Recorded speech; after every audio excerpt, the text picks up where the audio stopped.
ladies and gentlemen, Gary Moore.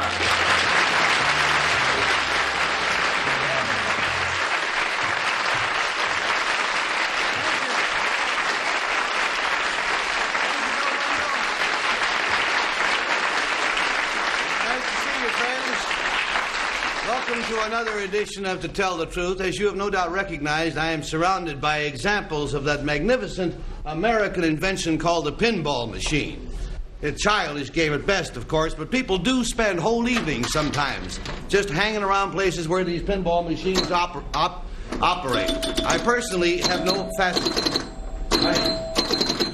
I personally don't find them too terribly exciting myself, but, because it's for kids.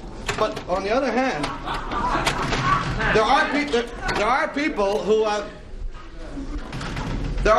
who will spend whole evenings doing this, and of course there are people who make them and know about them. And we're going to meet one of the people who is the prime expert on pinball machines in just a moment, as soon as we say hello to our panel here on What's My Line. Nipsey Russell.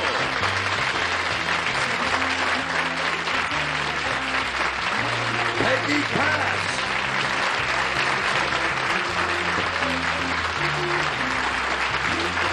Bill Cullen.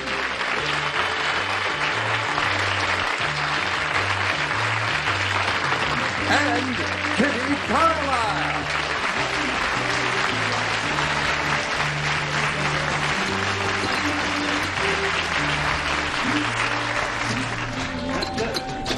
Just a minute.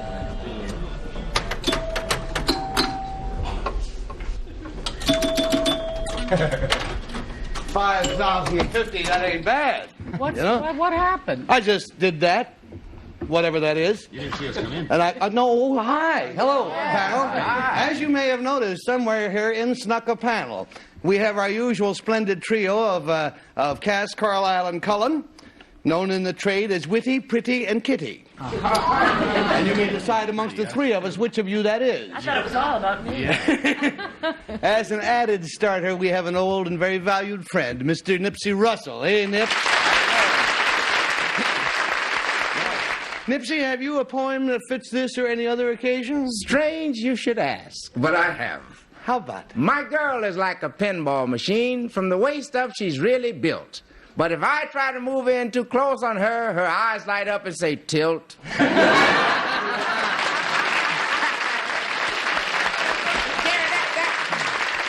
think I started something here. That was written by Paul Alter, the director of this show, and I'm going to autograph it and give it to one of our studio audience. Oh, how about that? Very good. Fine indeed. Thank you, Nips. Now, let us meet the man who knows all about pinball machines.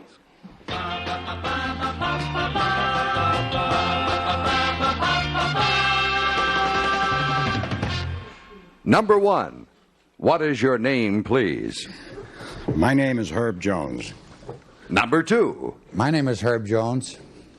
Number three. My name is Herb Jones. And now let's follow the bouncing ball through the twists and turns of Mr. Jones's story. He says here, I, Herb Jones, know everything you ever wanted to know about pinball machines but were afraid to ask. This modern electromagnetic game is specifically designed for a waste of time. Yet a pinball designer is essentially a composer, a man who combines an incredible array of wires and relays with thumper bumpers and slingshot kickers to create nothing but sheer playtime bliss. Let's take a close look at a few popular pinball machines. This is the first machine my company ever made. It's called the Ballyhoo. We made some 50,000 of these, and they retailed for $15 apiece. I personally remember the Ballyhoo with a great deal of affection. You got 10 balls for 5 cents in those days. However, pressing forward, this next one is called the Expressway, and it is one of our most popular one-player machines. However, if more than one wants to play, the Nip-It can accommodate up to 4 players. It's our latest model, and later on in the program, on the Nip-It, the To Tell the Truth audience will be party to some pulsating pinball pyrotechnics. Signed, Herb Jones.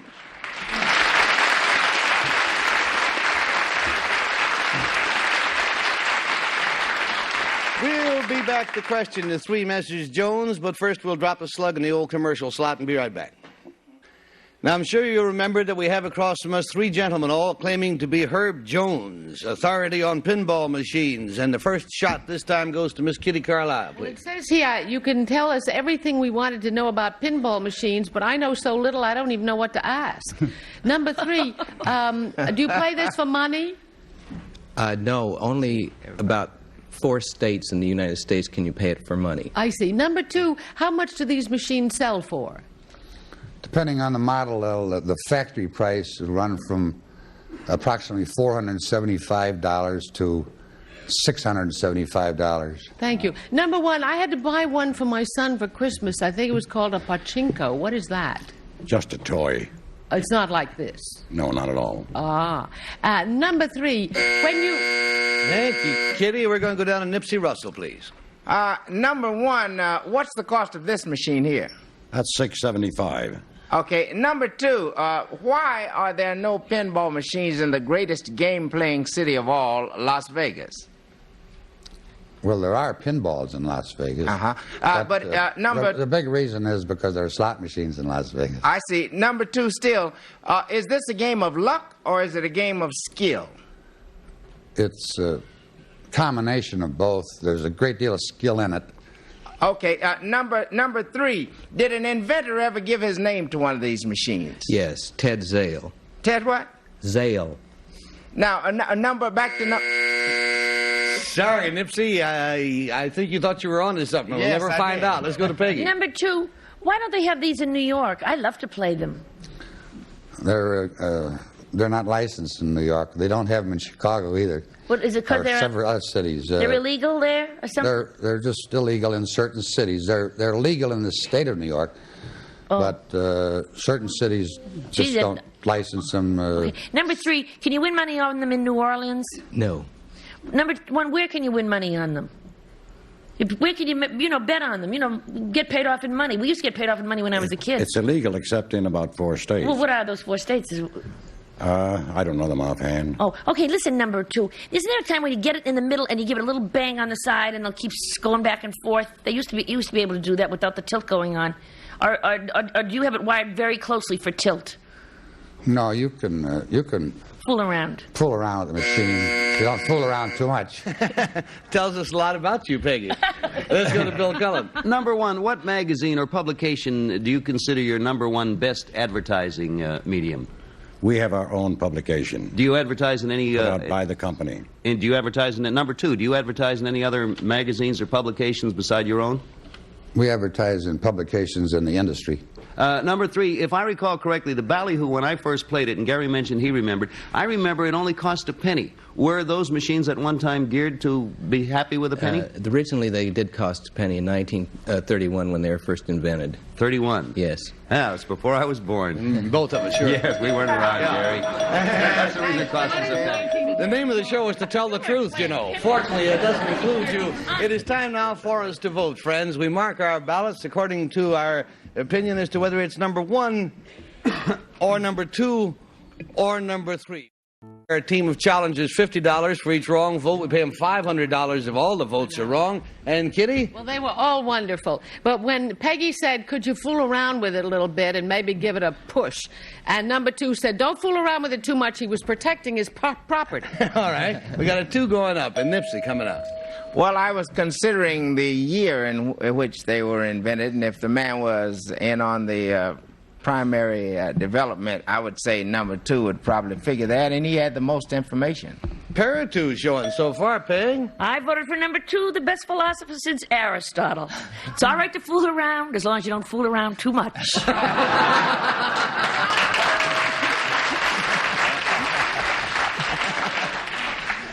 Well, so far, everybody's got 2 going. Bill, how are you coming? I was fooling around in 1931. Actually, And in 1970, I went along with everybody else. Voted number 2. Unknowing. Well, now, we have a panel full of the courage of each other's convictions. Let's see what happens. The votes are in. Will the real Herb Jones please stand up? And there he is.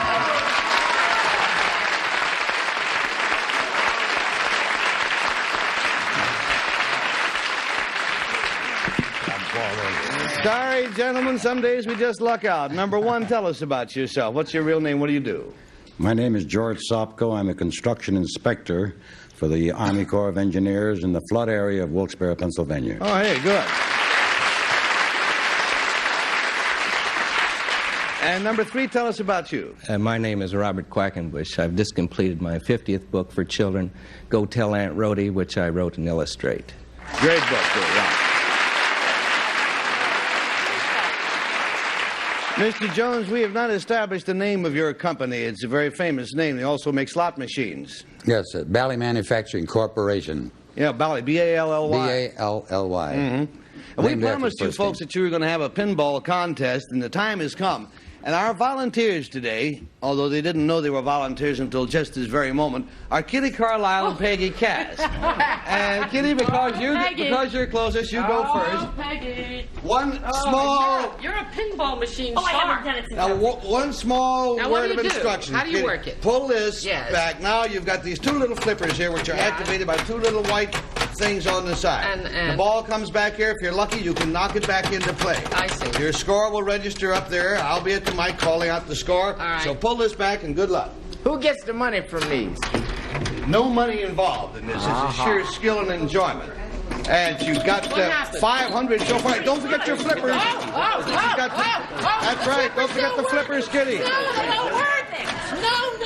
they didn't do it. Yes, you did. Yeah, Wow, what did I There you are. do? You're up there. Well, whatever you did, you got 4,430. I'll never beat that. Peggy, go over there and push the little white button. I hope this hasn't been rigged. It hasn't been rigged. Rigged, I beg your pardon. All right, now you're on zero. Easy does it. And here you go. Okay. Kitty had 4,000 something. Well, you didn't even I make know, it, and I'm Peggy. testing it out. Little finesse. There she Where's goes the with big a little strong flipper? lead. The flippers are on the side. There you go. Oh, look at Yeah, look at she hit it with a flipper. Back into play. And so far hasn't scored anything. She, Oh, my she God. scored 20.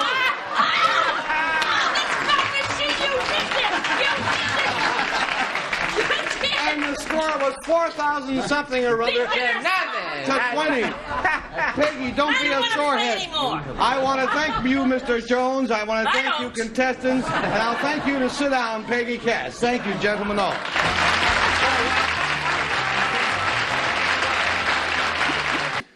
Now let's meet a fine gentleman who is largely responsible for the designs of the postage stamps that we all use.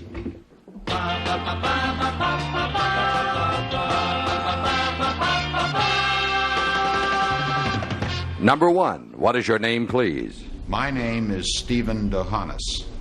Number two. My name is Stephen Dohanis. Number three. My name is Stephen Dohanis.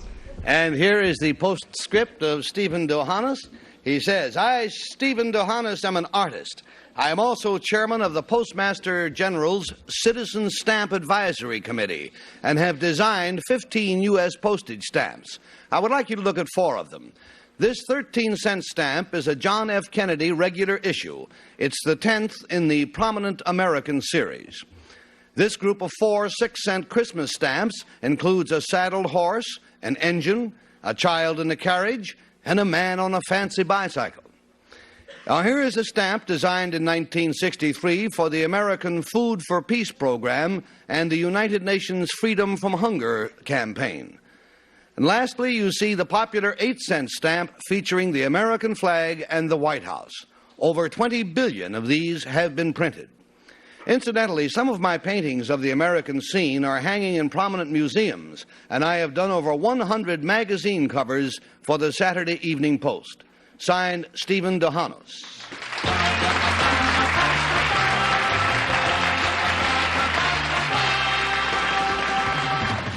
And let's start the questioning, please, with Peggy Cass. I love them, especially the rocking horse one. Number 3, it says those 4 that were cute, the saddled horse, the engine, the child, and the carriage is 6 cents. But you can't send a Christmas card for 6 cents, can you?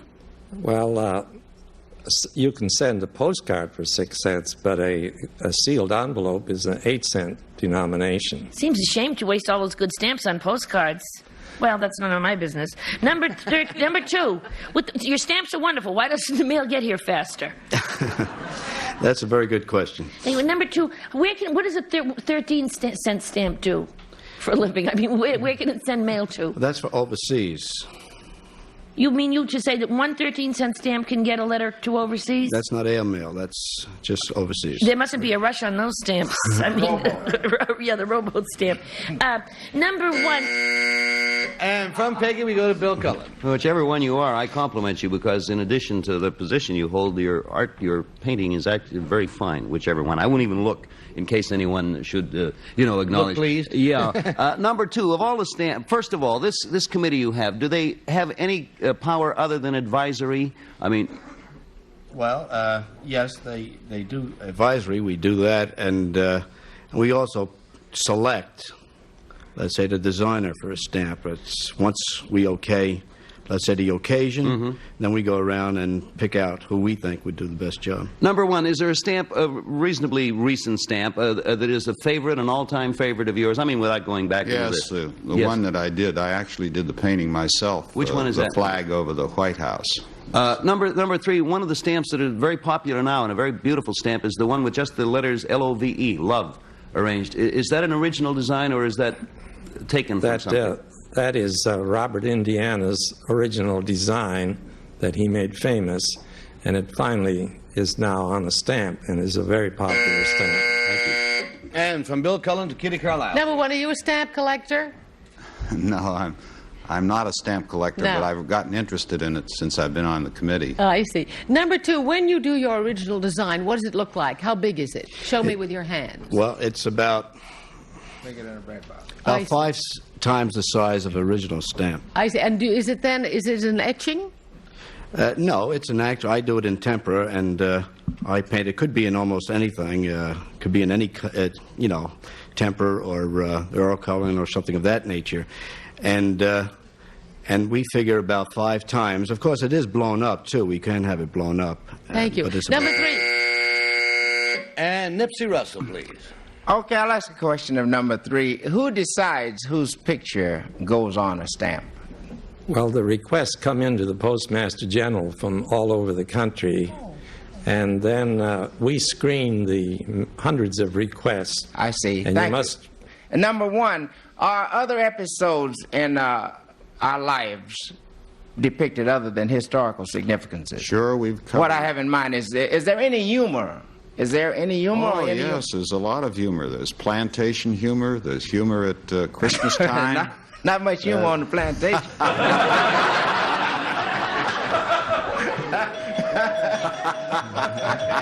It depends on which part of the plantation you Phil live says on. that depends on whether you're the laugher or the laughee.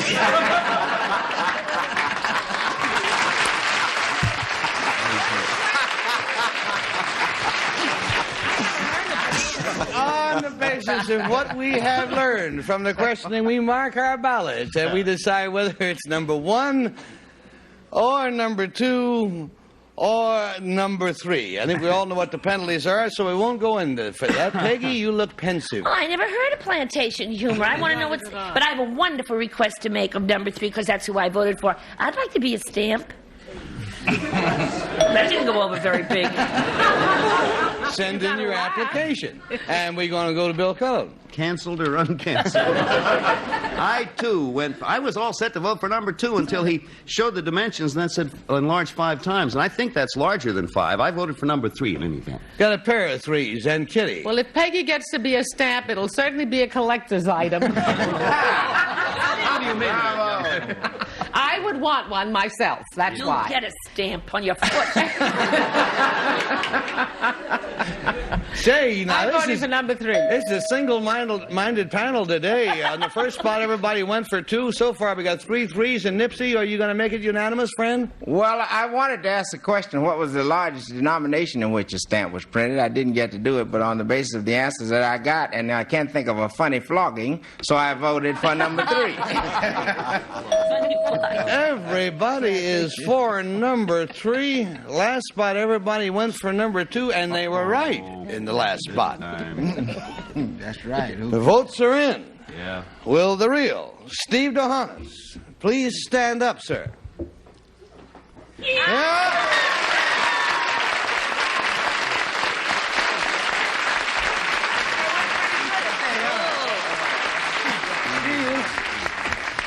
This isn't our day, fellas. Something happens that way. Number one, what is your real name? What do you do? My name is Matthew Hutner, and I'm a publisher of Pyramid Publications. We publish paper-bound books and magazines. Sure. Great outfit. Thank you.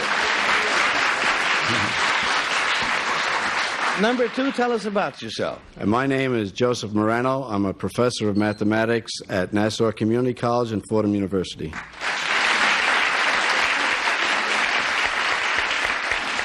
Well, Stephen DeHanos, the way the time is going, we can only offer you our thanks and our admiration, and as well for your imposters here on To Tell the Truth. Thank you very much.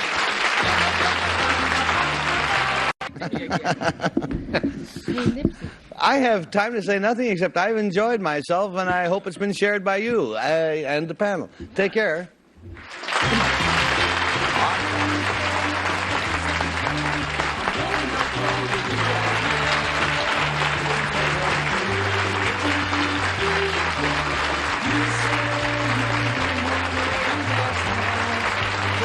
This is Bill Wendell speaking for To Tell the Truth. Mark Goodson, Bill Todman production.